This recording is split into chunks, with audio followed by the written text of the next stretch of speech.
Olá, começa agora mais um programa TV Secor, o canal do comerciário na internet. E você assiste todas as manhãs e segundas-feiras em www.secor.org.br, www.tvosasco.com.br e também pelo canal 6 da NET.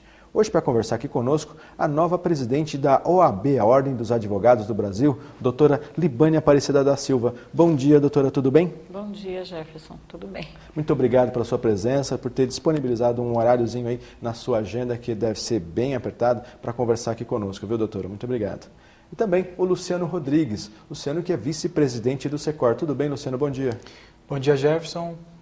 Bom dia para as pessoas que estão nos assistindo, em especial para os comerciários e para toda a família da OAB, né, representada hoje aqui para a doutora Libânia. É um prazer e um privilégio poder estar em mais uma manhã de segunda-feira aqui com vocês. Doutora Libânia, a senhora foi eleita presidente da OAB com uma plataforma de resgatar a dignidade de trabalho dos trabalhadores, dos advogados aí, na nossa região. Resgatar a condição de trabalho, a imagem do trabalho dos advogados. É possível desenvolver esse trabalho? É possível.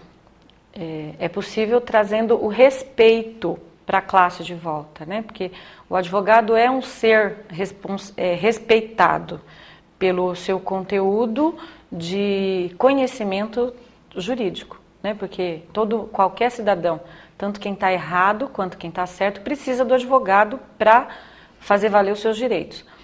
Só que existe uma afronta à prerrogativa do trabalho do advogado. Porque quando a gente fala de defender as prerrogativas, não é defender o direito do trabalho do advogado, é defender a atuação do advogado. A prerrogativa é do jurisdicionado, é do cidadão. Porque se o advogado é livre para exercer o seu trabalho, o jurisdicionado vai ser bem atendido, né?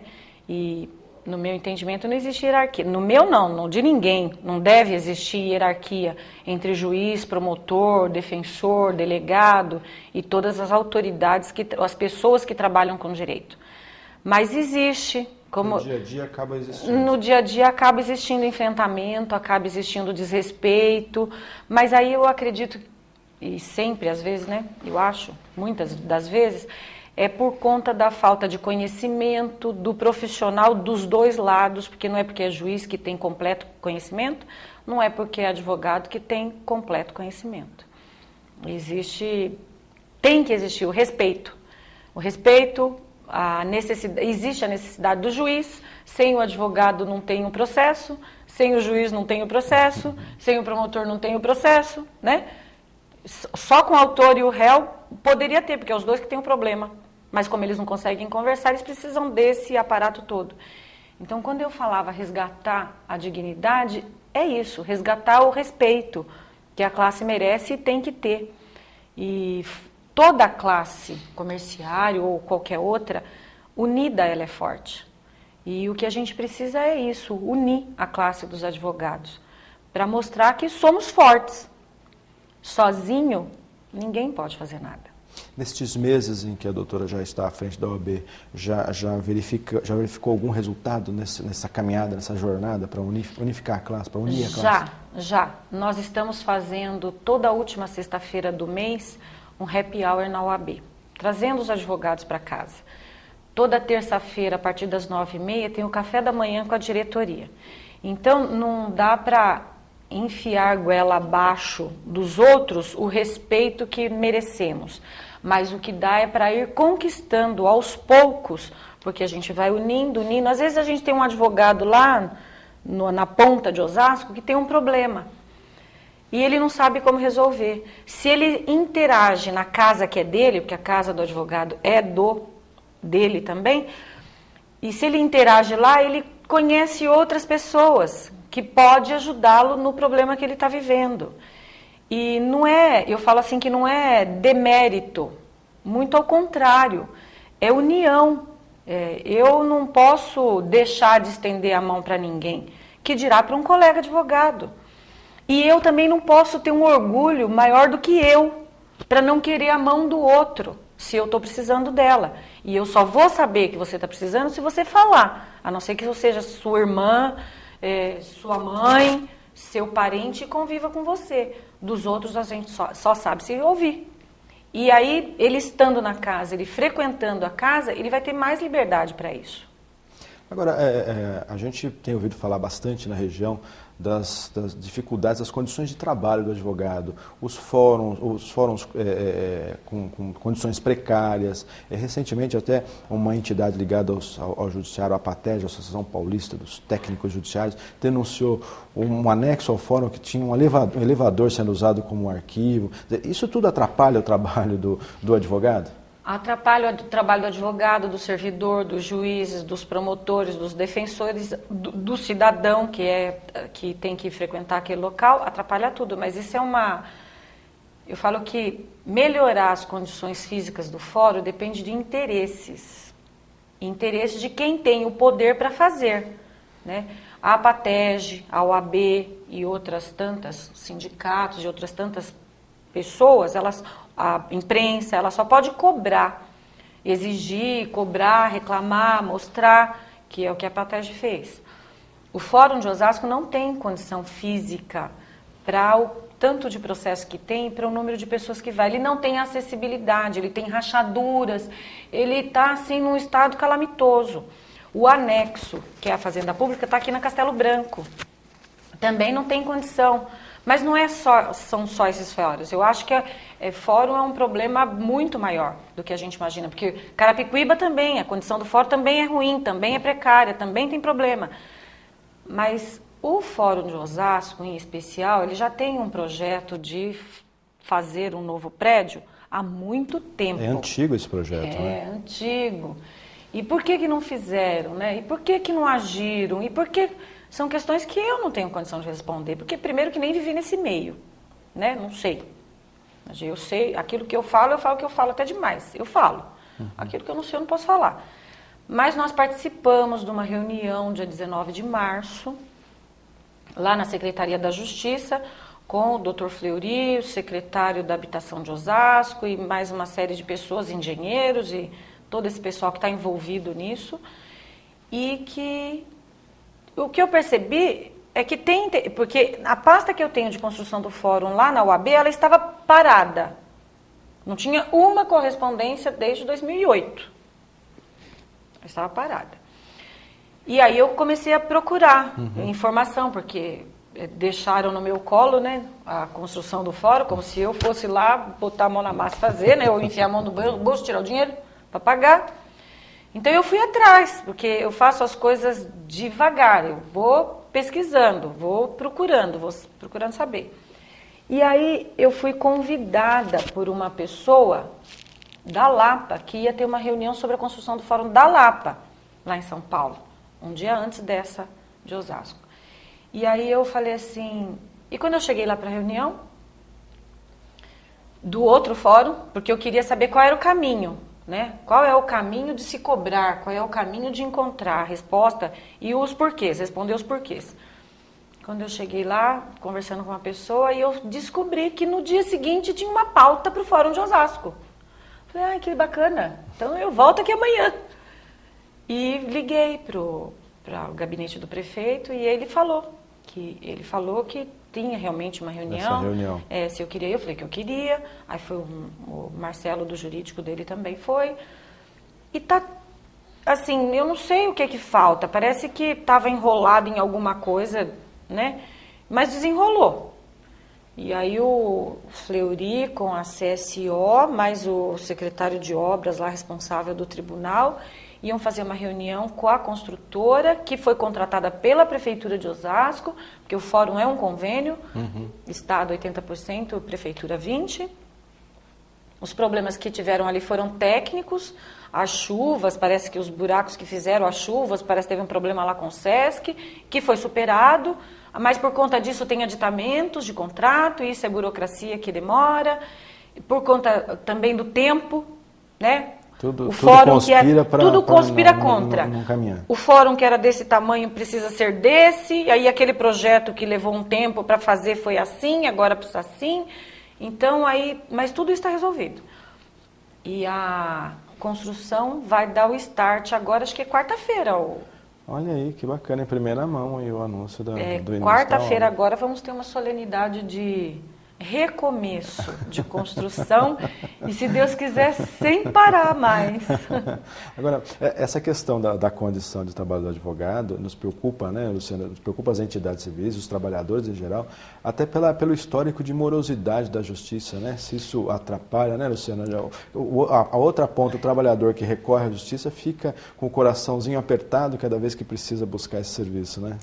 Claro, primeiro eu queria parabenizar a doutora pela forma como que ela pensa. Nós pensamos muito parecido. Ela falou em 2 princípios aqui, que é de unidade e solidariedade, entre as pessoas que são do mesmo meio, né? Eu não acredito, Jefferson, que existem pessoas de primeira categoria e outras de segunda categoria, né? O que ela falou sobre os advogados seria equivalente a dizer que um médico clínico geral ele é melhor do que um que é especializado, por exemplo, no coração ou nos olhos, né? E todos são médicos, todos estudaram ao mesmo tempo, todos têm a mesma prática, né? Fizeram o mesmo juramento, inclusive, né? Isso. E atendem o mesmo tipo de pessoa, só que em especialidade diferente, né? Então achei perfeito, nunca tinha pensado assim dessa forma. Por que um delegado, às vezes um juiz, ele se julga melhor do que um bacharel em direito como ele que atua numa outra área, pode ser tributária ou trabalhista, né? Então eu acredito, Jefferson, que é inadmissível que as pessoas ainda continuem pensando dessa forma, né? E quando você quebra esses paradigmas, doutora, você começa a reconstruir um modelo de sociedade que a gente acredita que é o ideal. Igualitário. Fraterna, igualitária, justa, livre, com igualdade entre as pessoas. E é claro que tudo isso, Jefferson, ele reflete no serviço, né? No serviço que vai ser oferecido para a população. E nós, que somos controle social propriamente dito, né, que o sindicato faz parte, né, de um segmento, de um ator social, que é o controle social também, né? A gente fica atento a esse tipo de situação até para poder intervir da melhor maneira, né? E é claro que se você, como para qualquer profissional, né, essa semana nós estivemos com o ministro do Trabalho. E uma das prerrogativas dele seria padronizar as delegacias regionais. Como você vê, por exemplo, o INSS, tudo com a mesma cara, né? Você ter esse serviço padronizado. Por quê? Quando a pessoa vai de um município para o outro, o serviço tem que ser igual. A cara tem que ser a mesma.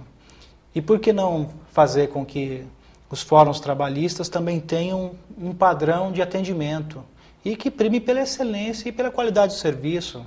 Eu acho que é isso que a população que contribui, que paga os impostos corretamente, né, merece, né? Seria dignidade, e isso só vai ser refletido de fato para o trabalhador, para a população de uma forma geral, quando o servidor, né, que no caso é o advogado, ele também tem esse reconhecimento, também tem dignidade relativa em todos os processos que fazem parte aí do seu dia a dia.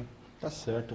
Eu vou pedir para a doutora Libânia comentar essa questão da morosidade da justiça, mas depois do intervalo. A gente já está aqui com o prazo do intervalo estourando. Nós vamos fazer uma breve pausa e já voltamos. Continue ligado no TV Secor.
Estamos de volta com o programa TV Secor, hoje conversando com a presidente da Ordem dos Advogados do Brasil, OAB Osasco, doutora Libânia Aparecida da Silva. Doutora Libânia, nós terminamos no primeiro bloco falando a respeito da morosidade da justiça. Isso ainda é uma realidade, ainda atrapalha no trabalho dos advogados? Isso é tudo que atrapalha na vida do advogado. E não só do advogado, de todos que estão envolvidos, mas principalmente reflete no advogado. Porque para quem está precisando do processo, para o autor ou para o requerido, ele não acha que a culpa é do juiz, ou a culpa é do judiciário, ou a culpa é dessa estrutura que está precisando de mais alguma coisa. A culpa é do advogado. Só a título de exemplo, eu fechei um acordo em maio de 2012, mas a exigência para fechar o acordo seria que o depósito fosse feito em juízo. Eu conversei com o meu cliente, ele aceitou. Mas eu só consegui levantar o valor em abril, agora, no início de abril de 2013, porque eu fui lá, pessoalmente, com o cliente, fiz carga do processo e fui lá falar com o juiz na sala dele. Falei, excelência, um acordo assim é só emitir a guia, levantar o dinheiro e o senhor mandar esse processo para o arquivo. Ah, doutor, é que estamos sem funcionário, estamos com isso, estamos com aquilo, aí depois veio isso, veio aquilo. Eu falei assim, então, só que eu sou advogada e o meu cliente disse que vai me representar junto à ordem, porque na cabeça dele eu recebi o dinheiro e fiquei com ele. Eu também pensaria o mesmo, né? Porque 2012, um ano. Aí ele pegou o processo, olhou, nossa, é verdade, mas fala para ele vir aqui para ele olhar o processo. Eu falei, vai adiantar? O dinheiro está aí, é só fazer uma guia, né? E liberar o valor. O meu cliente é esse aí, ó. Ele está aqui. Eu fiz carga rápida do processo. O juiz catou o processo, pôs na mesa, ligou no cartório e ele ficou lá com o processo. E disse para eu voltar na segunda-feira pegar a guia. Então... Mas não haveria necessidade disso? Não tinha! O rito todo era... Não tinha, lá atrás. E eu falo assim, que eu sempre falo assim para os clientes, que o trabalho do advogado, ele não aparece. Ele acontece nos bastidores. Você só vai saber se foi bom ou ruim com o resultado do processo, né? E aí o que o outro vai dizer, ganhei, fica feliz, perdi, fica triste. E aí a culpa sempre é do advogado. Se ganhou, ele é ótimo, se perdeu, ele é ruim. Mas quem tem direito e quem não tem, precisa do advogado. E eu sempre falo para eles, o trabalho de um pedreiro, você vê chegar o bloco, o cimento, você vê o muro crescer, você vê o reboque, a pintura, do advogado você não vê. E às vezes, mas por que não anda? Por que não acontece? Porque... Eu falo, eu não posso ir lá grudar na garganta do juiz e falar, dá a sentença, pelo amor de Deus, marca audiência. Né? Não posso fazer isso, eu posso cobrar, eu posso estar lá, e peticionar, dizer que não vou peticionar para provocar é pior, porque você peticiona, vai para juntada, o cartório leva 50 anos para juntar, 50 anos não, mas, né? Uma fila astronômica para juntar, depois que juntar vai para o juiz, vai à conclusão, preparar a conclusão, aí fica lá preparado para ir para a conclusão, mas não vai, fica lá, numa fila. Aí vai, aí volta. Aí quando está vindo, você já tem que peticionar de novo. O que é isso, doutor? É falta de funcionários? É falta de vontade dos juízes? É falta de eu acho estrutura? Que é um pouco de tudo. É um pouco de tudo. Não vou dizer que é falta de vontade das pessoas, porque são poucas pessoas para o volume de ações, né? O volume de processos. Então, mesmo que se tivesse muita vontade, talvez não se conseguisse o objetivo do jeito que ele precisa ser feito. Mas, por um outro lado, nós estamos aí com um processo digital eletrônico, né? Que é a fórmula, talvez, de celeridade, se o tribunal conseguir colocar um sistema que funcione, né? Porque a gente está tendo dificuldade com relação a entrar no sistema, fazer as coisas, ele está muito fora do ar, mas o tribunal está se aperfeiçoando. Já na Justiça do Trabalho, doutor, que mexe com o sindicato, mais trabalhista, na Justiça do Trabalho o site é melhor. Parece que a Justiça Federal se preparou mais para a implantação do PJE, né, que é o procedimento de judiciário eletrônico. Se preparou mais. do que o Tribunal de Justiça. Essa é a minha opinião simplória, né? Porque tudo aconteceu assim. E lá não. Lá não foi mais rápido, foi mais lento. E aí preparou melhor as pessoas. Então, por exemplo, essa semana a implantação do procedimento digital em Osasco. Veio uma pessoa do Tribunal do Trabalho, na OAB, e fez uma palestra. A gente divulgou, tudo bem que também foi assim em cima da hora, porque eles falaram no dia para a palestra no dia seguinte. Mas a OAB fez o papel dela, divulgou para todos os advogados que tinham interesse em ir lá para assistir. E eles explicaram passo por passo de como deve ser feito. Como que vai seguir o procedimento judiciário eletrônico, na trabalhista. A Justiça Estadual não fez isso. Tem lá no site uma cartilha, um vídeo que você ouve, mas tem muita dúvida que você só consegue perguntar pessoa a pessoa, né? Tanto que eu estou dando aula.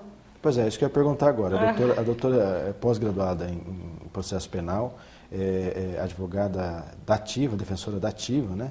E dá aulas também sobre esse processo de digitalização de processos na área penal? Então, não. Penal não tem processo digital. Não tem? Não. Civil e trabalhista, família. Eu estou dando aula não porque eu sou professora formada para isso, mas porque eu tenho conhecimento desta área. Não desta área, de atuação. Eu fiz vários cursos sobre o procedimento digital, sobre o processo digital, sobre o certificado digital. E assistindo o último curso que teve aqui em Osasco, na OAB pela ESA, eu percebi que a necessidade do advogado é de saber a prática, sabe? Pegar a máquina e como se eu estivesse fazendo um procedimento daquele. E aí, vendo essa necessidade, eu comecei a dar aula, segunda e quinta, às segundas e quintas-feiras, das 10 ao meio-dia, lá na OAB, gratuitamente, para o advogado que tem interesse. Aliás, tem um advogado, que eu não vou citar o nome, para não ficar chato, todo dia que ele me cruzava comigo no fórum, ele falava, e aí, doutora, não vai ensinar a gente a transformar em PDF, a digitalizar e a enviar? Eu falei, vou, doutora, ainda não consegui conciliar um horário na minha agenda, mas eu vou ensinar. Eu já estou há mais de um mês fazendo isso e eu nunca ouvi um dia lá na aula. Está dado o puxão de orelha, o recado é agora para ele ir lá aprender, né? Então, mas tem um volume de gente grande. Eu tenho recebido pessoas, porque às vezes 7 horas da manhã eu já estou no meu escritório, porque a OAB tirou o meu horário de trabalho, né? E só trabalhando que eu ganho. E lá eu não ganho. Então, às vezes eu estou no escritório 7 horas da manhã, 10h30, até 10h30 da noite. E eu já encontrei advogado na porta do meu escritório com um processinho lá para fazer que não conseguia e eu ajudei. Agora, a gente ouve falar de OAB e lembra sempre da polêmica do teste da OAB da prova da OAB para os advogados. Qual é a opinião da doutora sobre essa prova? Tem gente que não vai gostar do que eu vou falar, né? Mas, na minha opinião, ela deve ser mantida. Porque o direito é cuidar do direito do outro, é cuidar do patrimônio, é cuidar do bem, é cuidar da liberdade, né? A Constituição ela tem uma vastidão no artigo 5º de direitos fundamentais, e quem é que vai buscar o direito do outro? É o advogado? Então ele tem que estar muito bem preparado para isso, para não correr o risco de reverter, né, e causar um processo contra ele, né, de indenização. Então ele tem que estar preparado para isso. Eu acredito que até em outras profissões deveria ter também. Medicina, né? Um médico que não sabe se corta o rim ou o coração, não sabe diagnosticar. Não, eu sou totalmente a favor. Tem que existir. Você fazer uma faculdade de qualquer jeito, sem responsabilidade, você vai levar essa falta de responsabilidade para a sua atuação. A gente tem a impressão de que a polêmica aumenta quanto mais se proliferam as faculdades, os cursos de qualidade duvidosa no Brasil afora, né, doutora? Mas parece que foi impedido até a abertura de cursos sem uma série de outros fundamentos, né, de atendimento de requisito. Eu acho que sim. Talvez porque as pessoas comparam assim, advogado é sinônimo de dinheiro, né? Quero ganhar dinheiro, então vou ser advogado. Quando não deveria ser, porque a pessoa que pensa desse jeito não advoga. Se ela não tiver perfil, se ela não gostar, ela não advoga. Então ela não vai ganhar dinheiro. Doutora, vamos falar agora a respeito de um tema que está voltando à discussão no cenário nacional aliás, ele é cíclico, né? Volta e meia, por conta de algum acontecimento que ganha notoriedade na mídia, ele retorna à discussão, que é a maioridade penal. O que a doutora pensa acerca do assunto? E eu vou emendar a pergunta também para a fala do Luciano, porque o sindicato, volta e meia, é um dos consultados, né, Luciano, acerca desse assunto, e se manifesta, chama a sociedade para discutir. O que a doutora pensa disso, doutora?